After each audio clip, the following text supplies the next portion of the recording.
Good morning, everybody. I'm Larry Steinhouse, and welcome to Money Chat Now. Money Chat Now is a politically charged stock market pre-show giving you the politics behind the biggest moves in the stock market. It's presented with comedic common sense by an expert in financial literacy, and that's me, Larry Steinhouse. All right, today is Thursday, December 30th, 2021, and I want to welcome you to the show. We are here live on WWDB, in Philadelphia, and we are live on Facebook and Twitter, LinkedIn, and YouTube. Just a reminder, if you're watching online, hit that share button, hit that like button, and you can comment live during the show on, of course, YouTube and Facebook and LinkedIn and Twitter. Don't forget to subscribe to the YouTube channel and like the Money Chat Now page on Facebook.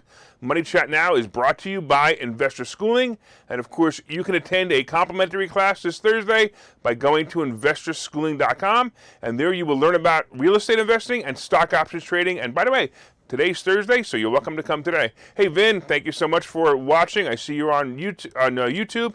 Thank you so much. I totally appreciate it. All right, so on today's show, we're going to be discussing, of course, the futures update. We're going to be discussing Omicron being a cold. We're going to be talking about vaccine patent wars, quarantine confusion, taxing the rich failures, and today's stock picks. So let's kind of get into the futures update right now. So it was kind of a mixed day yesterday. Nothing really happened, and Santa Claus kind of took a bit of a break. You know, the Dow did move up about 90 points at the finish, and the S&P did break a record, but it moved up and down, and it actually finished about 7 points up. The NASDAQ was down most of the day, and it finished down about 15 points. It was down a lot more than that at some point. And Apple once again tried to make that $3 trillion mark and could not get there. So right now, the futures, the Dow is up 41, the S&P is up 8, and the NASDAQ is up 39 points. All right, let's talk about Omicron severity. Once again, we're going to be talking about the only thing in the news lately, you know, the scary Omicron variant. Well, I've been saying since this thing was discovered, it's a freaking cold. In a recent article, even the dictators across the pond, Boris Johnson, says he's holding off any new restrictions in England. According to John Bell, a Regis professor of medicine at the University of Oxford and UK government, the life sciences advisor. By the way, I wonder if he's the Frodsky equivalent in England. He just might be. Anyway, he said, the disease does, I can't do an English accent. I'd love to be able to do one right now, but I can't. The disease does appear to be less severe, and many people spend relatively short time in a hospital. They don't need high-flow oxygen. The average length of stay is apparently 3 days. This is not the same disease as we were seeing a year ago, he says. Of course not. It's a freaking cold. He also said that people are far less likely to be admitted in the hospital with the COVID Omicron variant than the previous Delta strain. Hey, even Dr. Frodsky himself said, all indications point to a lesser severity of Omicron versus Delta. Of course, Bell and Johnson, Gestapo Joe, and Frodsky are still demanding vaccines and masks for all. Now, not that they do anything, but it makes the government look like they're actually controlling the problem that has now become the common cold. Even here in the United States, wait a minute, are we still united? Or did Florida and Texas succeed from the socialist regime formerly known as the United States? Anyway, even here in the, I guess, not so United States, more and more credible doctors are telling us that the symptoms are just like what used to be the common cold. You know, like sniffles, coughs, sneezing, fatigue, and headache. Other news reports are suggesting that Omicron variant has completely taken over as the only COVID variant at this time. It's not the original nor the Delta variant, and basically that means that the human design by God himself has solved this COVID problem. Now, of course, if the devil would stop whispering in the ears of the so-called leaders and powerful countries like ours, we will be able to go on with our lives.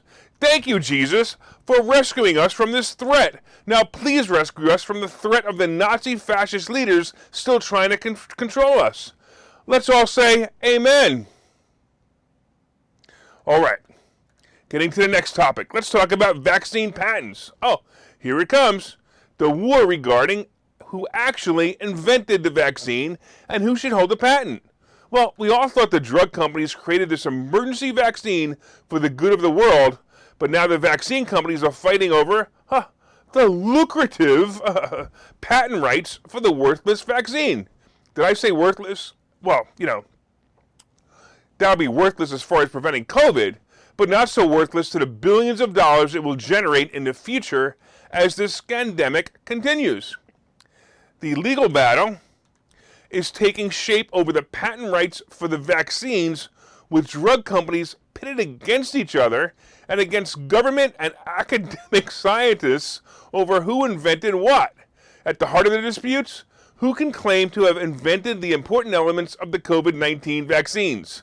As I've said many times before, follow the science and it will lead to money. Here is something interesting. Moderna was working with the National Institute of Health on a vaccine research for a few years before the novel coronavirus emerged. They were working on the vaccine a few years before the coronavirus emerged. Anyway, they collaborated in developing and testing the COVID-19 vaccine soon after the pandemic began. How could they have seen it coming? Wow. Moderna says only its scientists came up with the messenger RNA sequence. The one that rewrites your DNA to instruct the body's cells to make a version of the spike protein found on the surface of the coronavirus and triggers the immune response. So basically you give yourself COVID to avoid COVID? I don't know. All right. I'm not sure if this is a segment on the patent rights of the vaccine or to reiterate how scary the vaccine itself really is. I'm worried.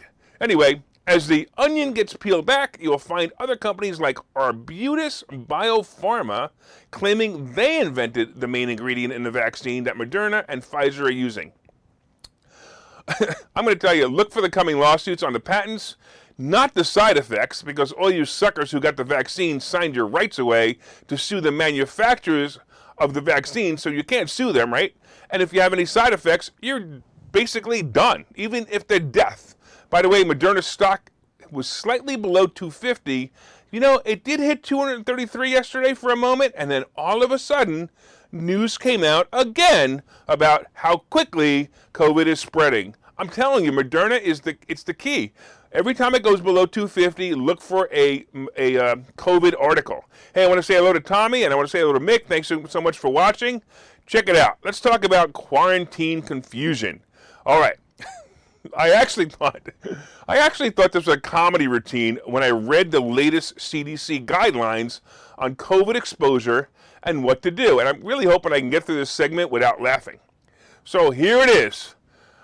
Just follow the science on this one.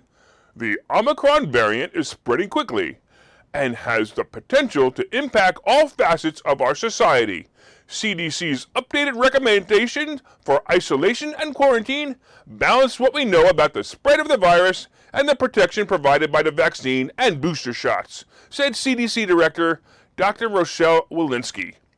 Okay, here are the changes. Check it out. As of Monday, December 27th, isolation time went from 10 days for people with COVID-19 to 5 days, but if symptomatic, followed by 5 days of wearing a mask when others are around. For people who are vaccinated or for more than 6 months out from their second dose, for more than 2 months from the J&J vaccine, and not yet boosted, the CDC now recommends quarantine for 5 days, followed by strict mask use for additional 5 days. If a 5-day quarantine is not feasible, it is imperative that the exposed person wear a well-fitted mask at all times and then around others for 10 days after the exposure. And finally, those who have received their booster shot do not need to quarantine following an exposure, but should wear a mask for 10 days after the exposure. But wait! There's more comedic nonsense for those who tested positive for COVID. Oy. All right, everyone, regardless of vaccine status, must stay home for 5 days. If you have no symptoms, or if your symptoms are resolving after 5 days, you can leave your house. Continue to wear your mask around others for 5 additional days. If you have a fever, continue to stay home until your fever resolves. If you're exposed to someone with COVID-19, then you have to quarantine. If you have been boosted or completed the primary series of Pfizer or Moderna vaccine within the last 6 months, or completed the primary series of J&J vaccine within the last 2 months, you must wear a mask around others for 10 days. You must test on 5 days if possible. And if you develop symptoms, get a test and stay home. If you completed the primary series of Pfizer Moderna vaccine over 6 months ago and you're not boosted, or completed the primary series of J&J over 2 months ago and are not boosted, or if you are vaccinated, stay home for 5 days. After that, continue to wear a mask around others for 5 additional days. If you can't quarantine, you must wear a mask for 10 days, and you must test on the 5th day possible. If you develop the symptoms, get a test and stay home. No, seriously, folks, I did not spin the article that reported this. This came right from the CDC website. I am seriously going to send a clown car to pick up the crazies. I mean, this is insane. I could not believe how crazy this was when I read it. But don't believe me? Look it up. I actually posted it on my Facebook page yesterday, and I got a laugh out of it because I actually says that if you could read this without laughing, you must be a liberal. It's that insane. Anyway, I got to take a break before I laugh so hard that I might cough and have to isolate for 5 days and then wear a mask for 5 days unless I completed the primary series of useless injections. Then I will need to... Actually, I forgot already. See you in a minute. Okay, so you've thought about investing in real estate, houses, apartment buildings, properties, but don't really know where to start? Well, what if you could very easily learn how to gain strategies to use other people's money to buy and sell houses in the Philadelphia area? If you could learn and network with successful area real estate investors and how to produce monthly income on rental properties without headaches, that place is Investor Schooling. With Investor Schooling, you'll learn from 2 Philadelphia area rockstar real estate investors, Phil Falcone and Larry Steinhouse, about how to buy and sell properties the easy way and teach you basic and advanced techniques to help you make money in real estate. You can attend Investor Schooling in person or online visual classes 8 times a month. You can and will learn how to make money in real estate. Call for free information and get a complimentary pass to one of these classes. But don't delay, as these complimentary passes are limited. Call the number on your screen now or visit investorschooling.com. investorschooling.com.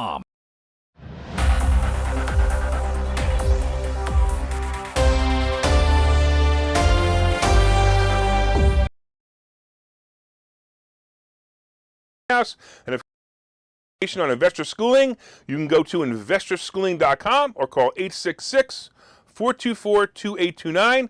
And I want to thank you all for listening on WWDB Radio in Philadelphia. I'm hoping you all turned up your radio for that last bit because I thought it was hysterical. Tommy thought it was hysterical online. He said he's LMAO.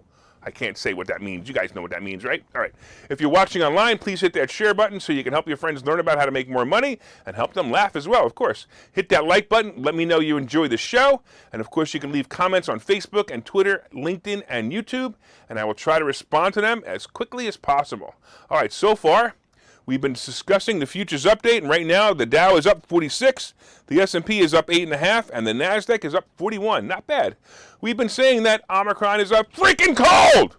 We've been talking about the patent wars, and of course, quarantine confusion. If anybody can figure out what they need to do, go right ahead, because I still can't get over the fact that was printed by the CDC.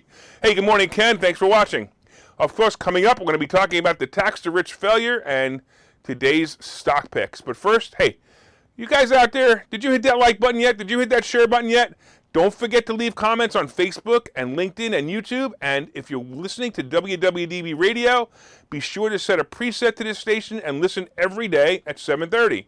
Also, when you come back, look up Money Chat Now on Facebook when you get home and let me know what you think of the show. Hey, by the way, somebody asked me yesterday if you want to connect to me on Twitter, you can connect to me at Larry Steinhouse. It's my Twitter. So if you want to connect to me there, please do. All right, let's get into the second half of the show.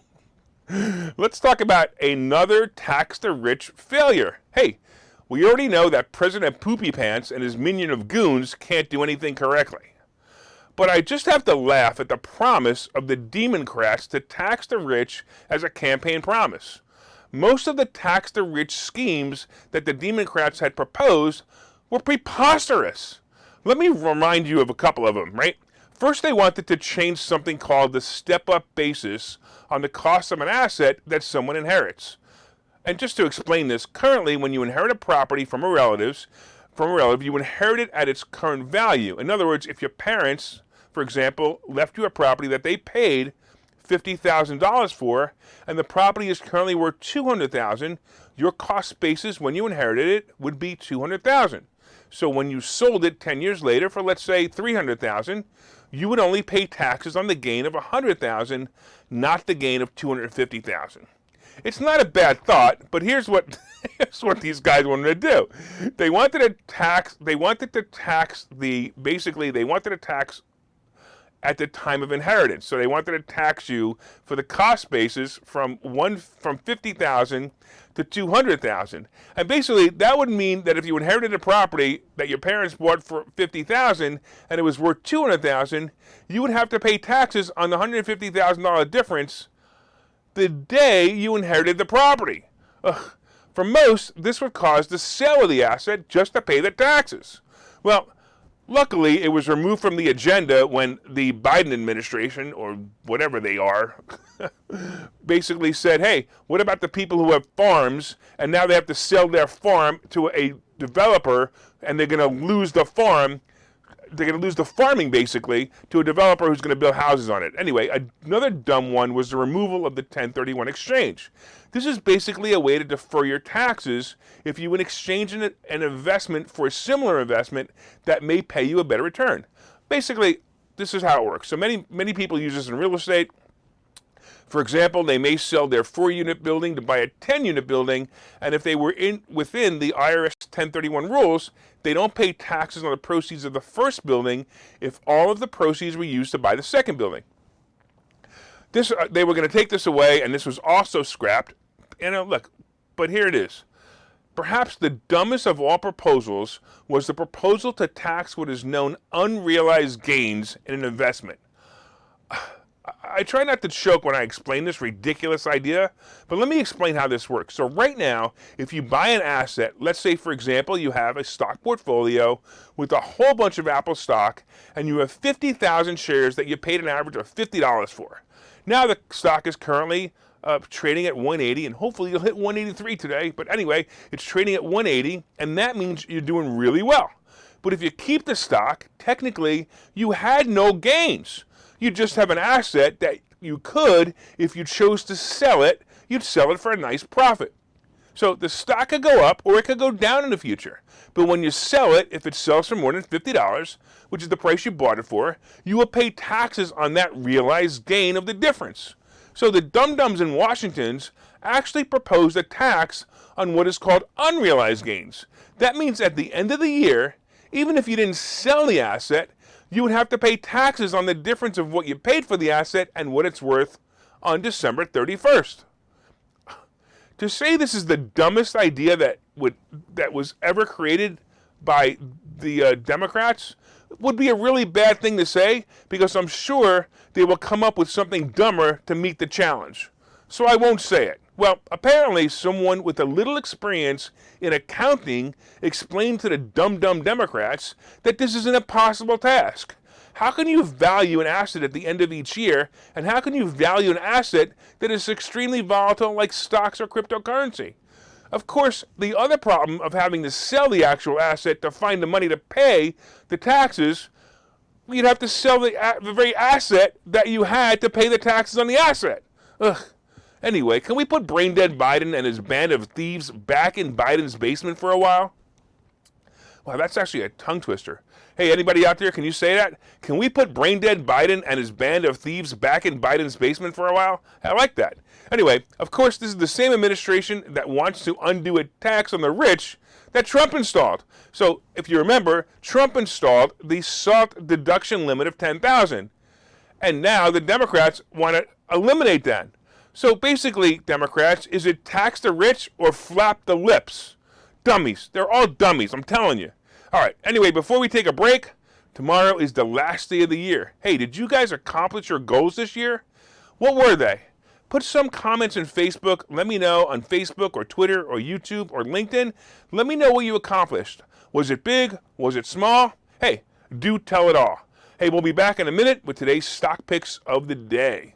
Okay, so you've thought about investing in real estate, houses, apartment buildings, properties, but don't really know where to start? Well, what if you could very easily learn how to gain strategies to use other people's money to buy and sell houses in the Philadelphia area? If you could learn and network with successful area real estate investors and how to produce monthly income on rental properties without headaches, that place is Investor Schooling. With Investor Schooling, you'll learn from two Philadelphia area rockstar real estate investors, Phil Falcone and Larry Steinhouse, about how to buy and sell properties the easy way and teach you basic and advanced techniques to help you make money in real estate. You can attend Investor Schooling in person or online visual classes 8 times a month. You can and will learn how to make money in real estate. Call for free information and get a complimentary pass to one of these classes. But don't delay, as these complimentary passes are limited. Call the number on your screen now or visit investorschooling.com. investorschooling.com.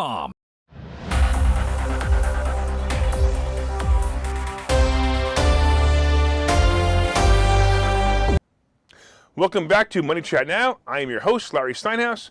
And of course, if you'd like more information on Investor Schooling, you can go to investorschooling.com or call 866-424-2829, 866-424-2829, and I'm hoping I'll see some of you guys tonight. Anyway, so far we've been discussing the future updates, and so far the Dow is up 50 points, the S&P is up 9, and the NASDAQ is up 43. I like it, I like it, I like it. We've been also discussing the fact that Omicron is a freaking cold! We've been talking about vaccine patent wars and how much money the patent is going to be on the on the useless vaccine. I don't know. We talked about the comical quarantine confusion. So you need to look that up. It's really, really funny. We talked about Biden's taxing the rich failures. And now we're going to be talking about today's stock picks. But first, hey, did you guys hit that share button yet? Hit that like button. Let everyone know what great stocks are going to be playing, that I'm going to be playing in the next few days. By sharing this information, you can share in a page, your own page, or in groups, and make sure you do it. All right, and by the way, of course, you can leave comments on Facebook and Twitter and LinkedIn and YouTube, and leave them. Come on, let's go. Tell me about what's going on. And if you're listening on WWDB Radio, set one of your presets to this channel and listen every day at 7:30 for all you need to know about the politics behind the stock market. All right. Hey, by the way, Mick said that he wanted to increase his credit. He did it. And he also did a little bit of a 1031. Awesome. And by the way, he's thanking Investor Schooling. Thanks, Mick. We totally appreciate that. All right, so here we go. So there's 2 more days in the trading year. Yes, the market is open tomorrow. And yes, I'll be here tomorrow morning to bring you the latest and greatest in the stock market news. But let's talk about what's going to happen in the next 2 days and in the next few weeks. First of all, we saw that, of course, Moderna dropped, again, below 250. So now we have the scary Omicron variant all over the news again. And today, oh boy, listen, it's a freaking cold. Get over it already. All right, anyway, that could cause a little bit of a pullback in the travel stocks. Look, I'm going to tell you right now, it's probably a huge buying opportunity for the good ones like Delta Airlines, American Airlines, cruise lines like Royal Caribbean or Carnival. I really like Carnival as a long-term buy and hold play, so I would certainly look into it. I think it's ridiculous at $21 a share, so you definitely want to look at that. By the way, eventually people are going to be coming out of their COVID coma, and the world will travel again. Apple, it just keeps getting inches away from that $3 trillion mark, and it's frustrating me. Let's go Apple, and let's go Brandon. Oh wait, that just slipped out. Sorry about that, guys. All right, Meta is also a play, although I'd like to see it below 330 for an option play. Meta is a great stock to buy, and I'm going to tell you, it's another one. I would just put it in a drawer and let it go because the future is and will be in the metaverse. Let's talk a little bit about crypto. Crypto is crashing again. You know, the one thing I noticed about crypto lately is that it's cycling faster lately. And that means that the investors or gamblers are jumping in and out and taking their profits quickly. And I also think that this means that they have little faith in the asset right now. So it might be starting to move down. It might not be a great play right now, but it's really up to you. You have to decide whether you like it. If you like it, go for it. Look, there's really nothing much happening with gold and silver. And look, the Treasury, I want to check the Treasury Bond right now. The Treasury Bond is over 1.5. It's actually 1.532%. And typically when that happens, tech stocks move down. So you need to watch for that. So it might be a play today. I'm really looking for Apple. As I said, I need 183. By the way, 183 makes it a $1 trillion company. I'm looking for that. I'm looking for it to happen by the end of the year. I actually have a small little option play on that, and I think that's going to be a lot of fun if it happens. I'll let you guys know tomorrow if it happened today, but I'm getting a little nervous that it might not happen. Look, again, nothing really happening with gold and silver. Gold is kind of just sitting there. Silver's kind of sitting there. I don't really get it. I'm kind of surprised that nothing's really happening, but it's one of those things that it is what it is. So watch it. If the Treasury goes down, the bonds go down, tech stocks will go up. And of course, by the way, there you go. All right. Hey, by the way, did anybody make any money on the advice given on this show? So if you made any money on the advice, like any of the plays we talked about, please let me know. Put it in the comments section. Also, hey, let me know if you're enjoying the show. So if you're enjoying the show, please put that in the comments section. Or also, let me know you're enjoying the show because, hey, I'd love to do this show. And the thing is, I'm sitting here in a nice quiet room all by myself, and I can't hear you guys laugh. So I need to know that you guys are enjoying the show and you're laughing. Of course, if you're watching on any of the social media platforms, please leave comments on your thoughts. And if there's anything I could do to make the show better or worse, well, just better. Let me know because I'd love to do it. And also, hey, if you're also watching the show and you're on the Money Chat Now page, also leave a review. I'd appreciate that as well. I want to thank you for your continued support. And of course, don't forget to subscribe to the YouTube channel and the Money Chat Now page.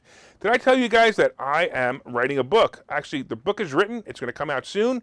And if you'd like, you can go to barnesandnoble.com. The book is called Money Hacks. And the subtitle is because everything you think you know about money is wrong. And that's typically how it is. Most people have no idea anything about money. And I'm going to teach you all the things that I teach in investor schooling and how to make more money.